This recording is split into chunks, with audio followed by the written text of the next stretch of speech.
Ako si Crisanto, ang paborito niyong storyteller na maghahatid ulit sa inyo ng isa na namang kwento ngayong araw. Bata pa lang kasi ako. Mahilig na talaga akong makinig, manood o magbasa ng kahit na anong kwentong kababalaghan. Dahil dyan, marami na akong naipong kwentong katatakutan. Lalo na yung tungkol sa mga nilalang ng dilim na sinasabing hayok daw sa dugo at laman ng tao o mas kilala sa tawag na aswang. Pero syempre tulad pa rin ng dati, hindi na naman to tungkol sa akin. Tungkol ito sa naging experience ng lolo ko. Natawagin na lang po natin sa palayaw niyang Dako, na isang aswang hunter daw noong araw.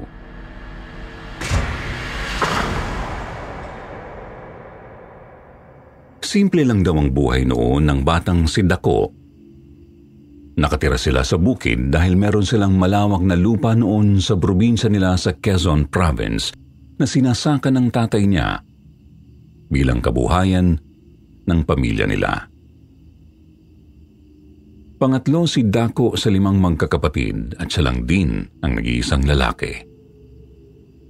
Hindi lang basta lalaki, dahil bata pa lang daw siya ay maton na ang dating niya. Malaki ang katawan at namana niya rin ang tangkad ng tatay niya. Kaya nga, Dako ang ipinalayaw sa kanya ng magulang at mga kapatid niya noon. Masaya naman daw ang pamilya nila. Hindi rin naman sila hirap sa buhay dahil nga noong araw daw, kapag magsasaka ka, ay mabubuhay ka ng maayos. Masipag naman daw kasi ang tatay ni Dako bukod pa sa mabait ito at talagang napakabuti nitong ama sa kanila. Yun nga lang biglang nagkaroon ng malaking pagbabago sa buhay nila. Noong nabuntis ang nanay niya sa bunso sana nilang kapatid noong siya ay 15 taong gulang na. Galing daw sila noon ng tatay niya sa pagdi-deliver ng gulay sa palengke doon pa sa bayan. Madaling-madali pa man lang din silang umuwi dahil wala ngang kasama sa bahay ang nanay niyang 3 buwan ng buntis ng mga panahong yun, kundi ang 2 mas nakababata niyang kapatid na babae. 5 at 7 taong gulang.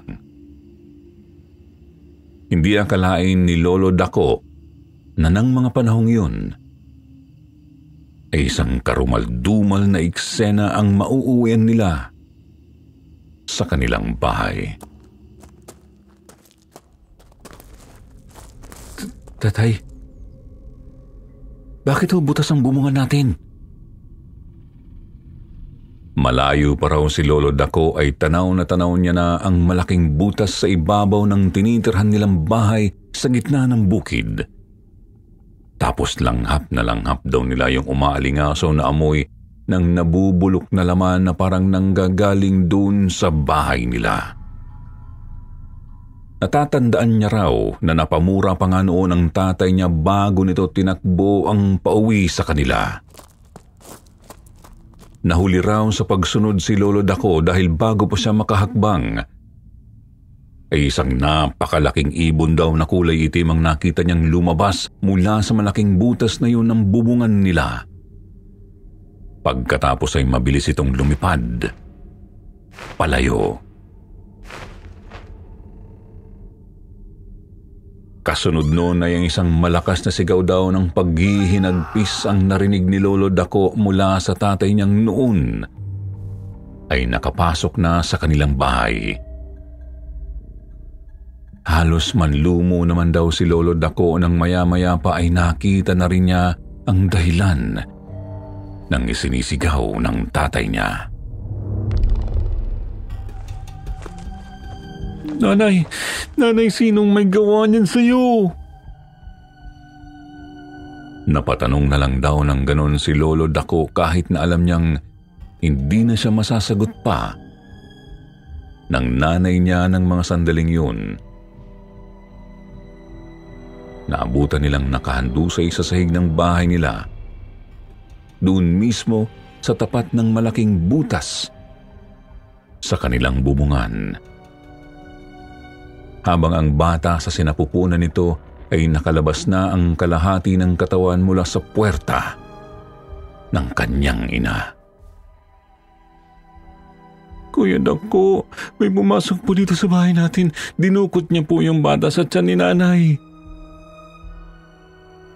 Maya-maya ay lumabas ang dalawang kapatid ni na Lolo Dako galing doon sa ilalim ng lababo kung saan daw nagtago ang mga ito. Ang kwento pa raw ng dalawa, aswang daw ang kumitil sa buhay ng nanay nila.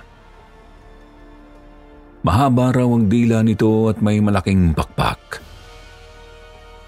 Nakakatakot daw ang itsura nito dahil kitang-kita raw nila ang malalaki nitong ngipin. Dahil po sa nangyaring yun, nagsimulang mamuo ang matinding galit sa loob ni Lolo Dako. Galit na naging daan para pasukin niya ang pagiging isang mangangaso ng mga aswang.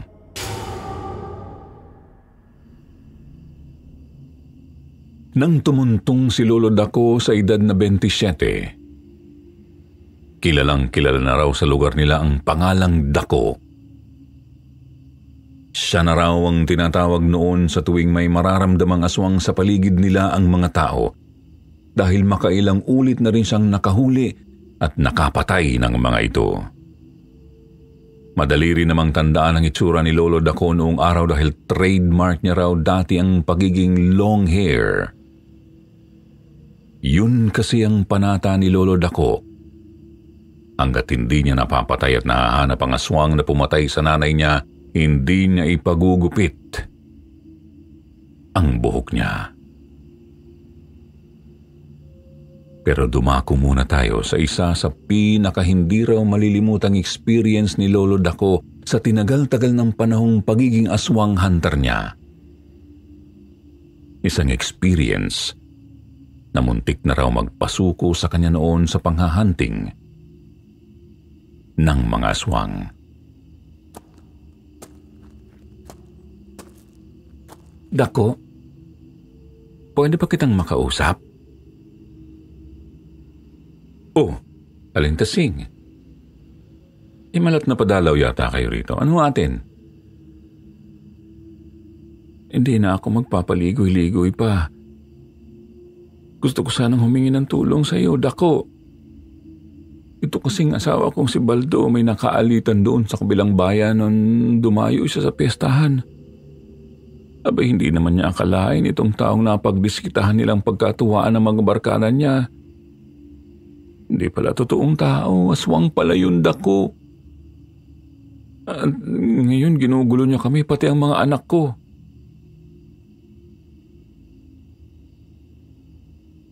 Medyo diskumpiyado raw si Lolo Dako na tulungan ang kapitbahay nilang si Aling Tasing noon at ang asawa nitong si Mang Baldo nang lumapit sa kanya ang mga ito. Masama raw kasi ang reputasyon ng mag-asawang ito sa kanilang lugar. Isang tsismosa at isang basagulerong mahilig manghuthut at manghingi ng pera sa mga tindera sa palengke, kapalit ng hindi nito panggugulo sa kanila. Oh, kala ko ba'y tigasin niya ang asawa niyo, Aling Tasing? Aswang lang pala ang katapat niyan eh. Pasensya na ho, pero hindi ko kayo matutulungan. Hindi ako tumutulong sa mga taong daig pa ang aswang kung umasta. Nakikiusap ako sa iyo, Dako. Hindi namin kaya ang aswang na nanggugulo sa amin. Napakalakas niya. Hindi nga siya natatakot sa araw eh. Kahit umaga makapangyarihan siya. Natatakot na ako para sa buhay namin ng mga anak ko. Tulungan mo na kami, Dako. Sa sinabing yun daw ni Aling Tasing, sakalang daw parang nakumbinsi si Lolo Dako. Alam niya kung anong klase ng aswang tinutukoy nito. isang gabunan. Ang sabi-sabi raw noon, ito raw ang pinakamalakas na uri ng aswang. Wala silang kinakatakutan. Di gaya ng ibang aswang. Kumbaga, parang sila yung mga sinaunang uri ng aswang na may kakayanang maging makapangyarihan kahit na tirik pa ang araw. Hindi rin daw sila takot sa asin at sa mga lamang kati o yung mga uri ng halamang karaniwang ginagamit bilang pantaboy sa aswang. Sige, antayin niyo ako sa inyo at naabangan kong bumalik ang aswang na yan. Maraming salamat sa iyo, Dako.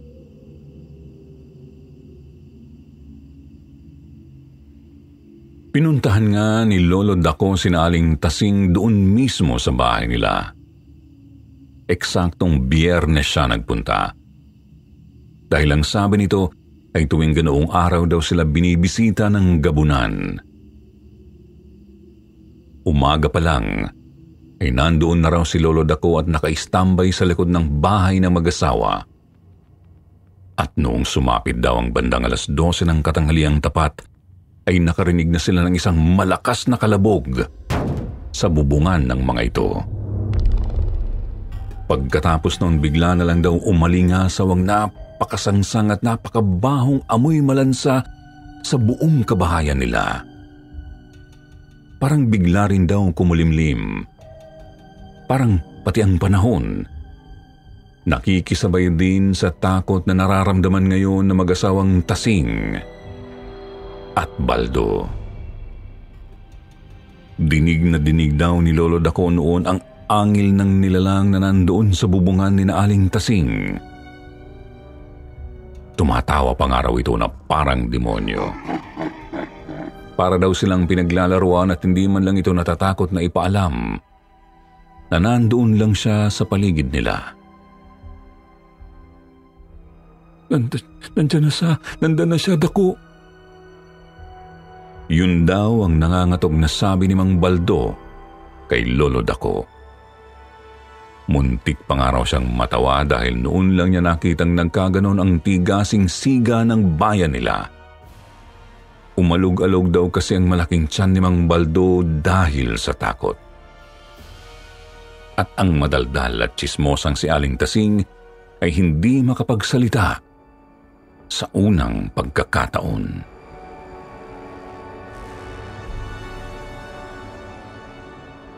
Lumabas si Lolo Dako ng bahay. Tinanaw niya yung bubong ni Aling Tasing at nakita niyang nakatayo raw doon ang isang matangkad na lalaki na mukha naman daw normal na tao kung hindi niya lang naaaninag na kulay pula ang mga mata nito.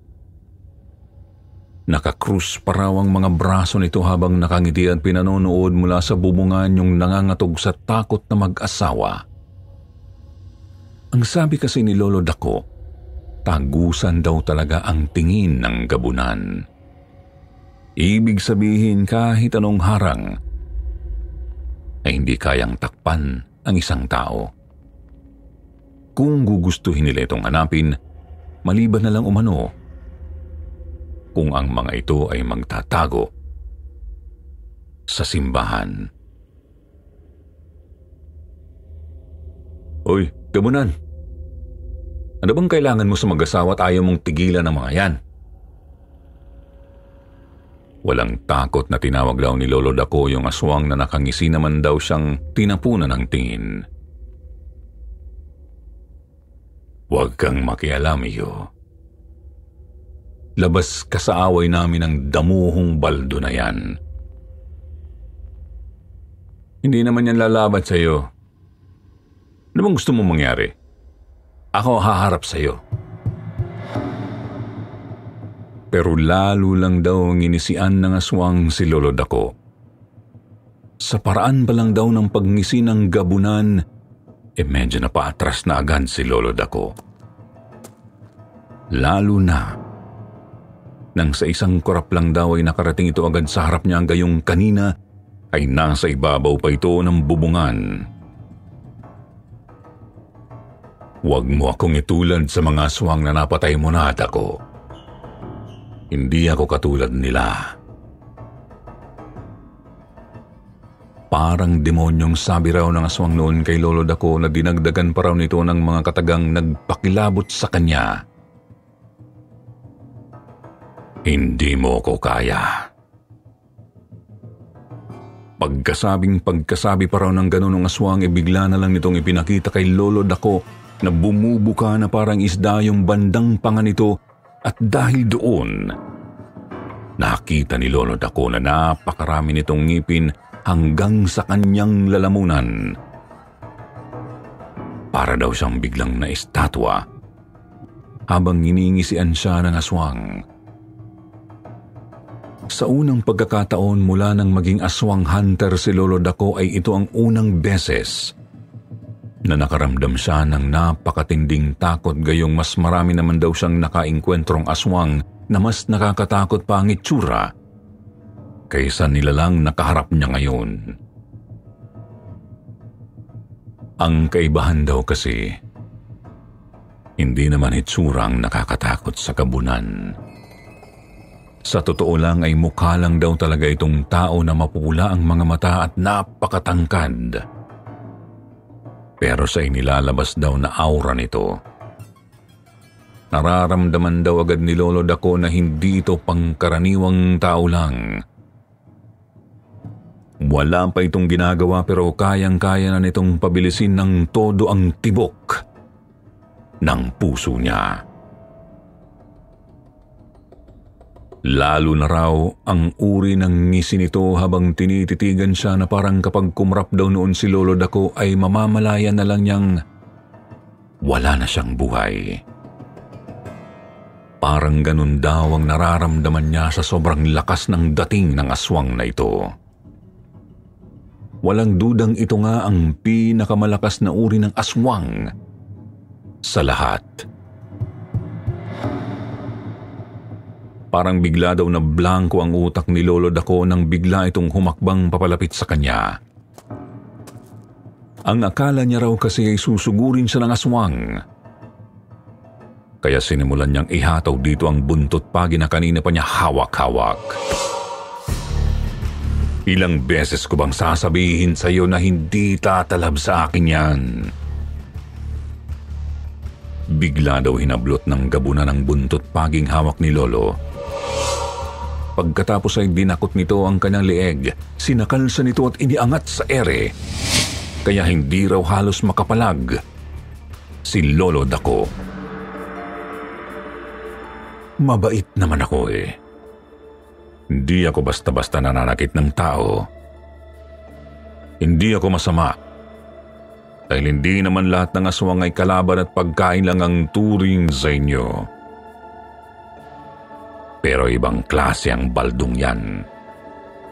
Nananahimik lang kami sa bayan namin pero dumayo siya doon para lang manggulo.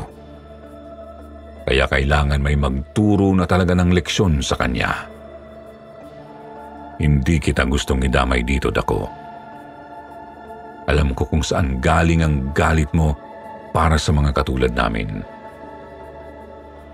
Pero gusto ko lang sabihin sa iyo na iisang aswang lang ang gumawa nun sa nanay mo. At hindi yun galing sa lahi ko. Bigla daw binitiwan ng aswang si Lolo Dako.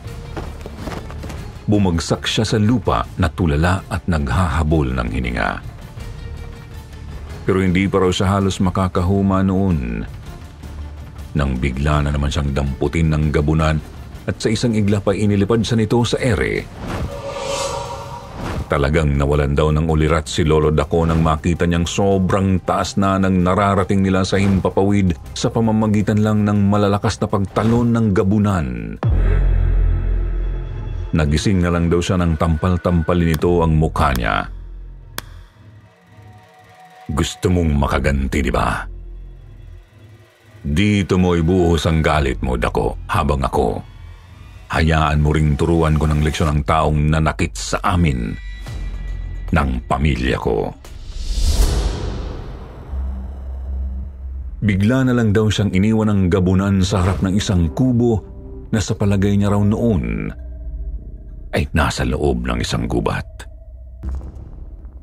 Napapaligiran daw kasi ito ng napakarami at nagtataas ang puno na halos tumakip na sa langit, kaya kahit katanghaliang tapat pa lang ay madilim na ang paligid. Mga ilang segundo lang siyang nakatayo doon dahil hindi rin naman daw nagtagal ay lumabas ang isang patpatin at tila gutom na matandang lalaki. Halos butot balat daw ang itsura nito pero biglang tumulo ang laway nito nang makita siya. Kalunos-lunos daw ang itsura ng matanda dahil napakarungis na nito at parang matagal nang hindi kumakain. Mabaho rin ang pamilyar na amoy na nanggagaling dito. Amoy bulok na laman. Bigla na lang daw kumabog ang dibdib ni Lolo Dako nang magkatinginan sila ng matanda habang naglalaway ito. Kilala niya ang mata nito. Alam niya rin ang pamilyar na amoy na nanggagaling dito. Alam ni Lolo Dako na ang kaawa-awang matandang ito ay walang iba kundi ang aswang na siyang pumatay sa nanay at kapatid niya noon. Parang nakilala rin daw siya ng aswang. Bigla daw nanlaki ang mata nito at nagtago sa loob ng maliit nitong bahay. Bigla na lang daw itong umiyak ng malakas. Patawarin po ko. Hindi ko sinasadya ang nagawa ko. Nang araw na yun ang araw na ipinasa sa akin ng lola ko ang pagiging aswang niya. Hindi ko nakontrol ang sarili ko. Hindi ko nakontrol ang gutom ko. Pakiusap, huwag mo akong saktan. Wala raw ibang nagawa si Lolo Dako kundi ikuyom ang kamao niya at umiiyak na talikuran na ang aswang na paulit-ulit ngayong nakikiusap sa kanya. Iniwan niya raw ito at hindi man lang niya ito dinapuan ng kahit pitik man lang ng daliri. Ang sabi kasi sa akin ni Lolo Dako, mga kasityo pangil, hindi naman daw totoong matanda ang aswang na yun. Baka nga mas bata pa raw ito sa kanya. Pero ang kulubot at animo matandang paghihitsura nito ay tanda na kahit kailan daw ay hindi ito nakatikim man lang ng sariwang dugo at laman ng tao. Ibig sabihin ay totoo daw ang sinasabi nitong hindi nito sinasadya ang nagawa nito sa kanyang ina at kapatid. Kaya siguro nagtago ito doon sa loob ng gubat nang mabalitaan itong hinahanting siya ni Lolo Dako. Natakot siya para sa sarili niyang buhay.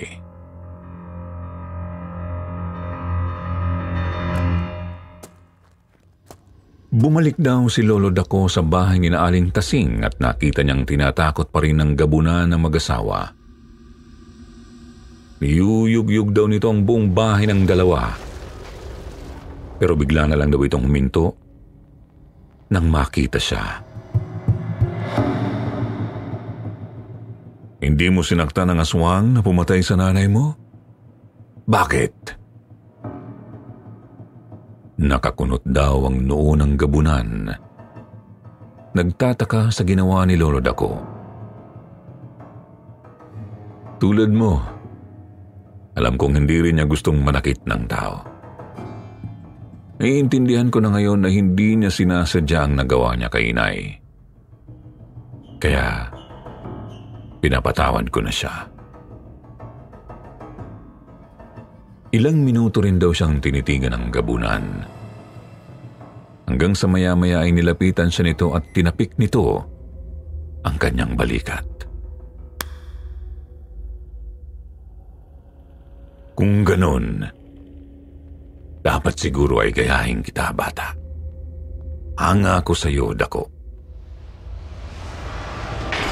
Pagkatapos ay bigla na lang daw lumundag ng pagkataas-taas ang gabunan. Hanggang sa isang iglap ay nawala ito sa paningin ni Lolo Dako.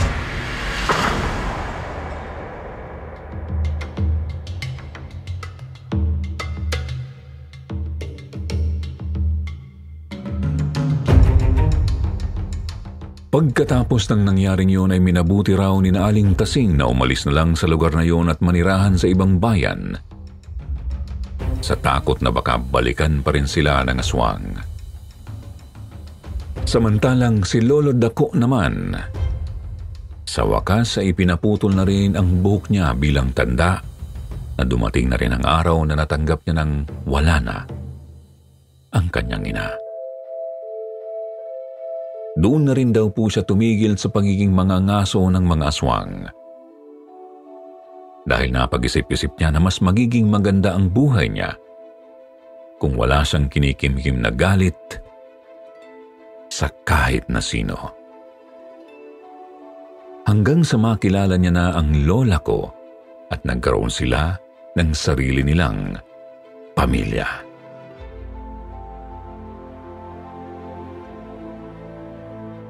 Pero ang astig na parte sa kwentong to mga kasityo pangil, ang sabi ni Lolo, naging kaibigan daw talaga niya yung gabunan. Naging kumpari pangaraw niya ito dahil kinuha niya itong ninong ni Papa. Hindi lang niya sinabi kung sino pero talagang hangang-hanga ako nang malaman ko to. Naalala ko nga matapos kong malaman to ay ipinagyabang ko pa nga sa mga kalaro ko.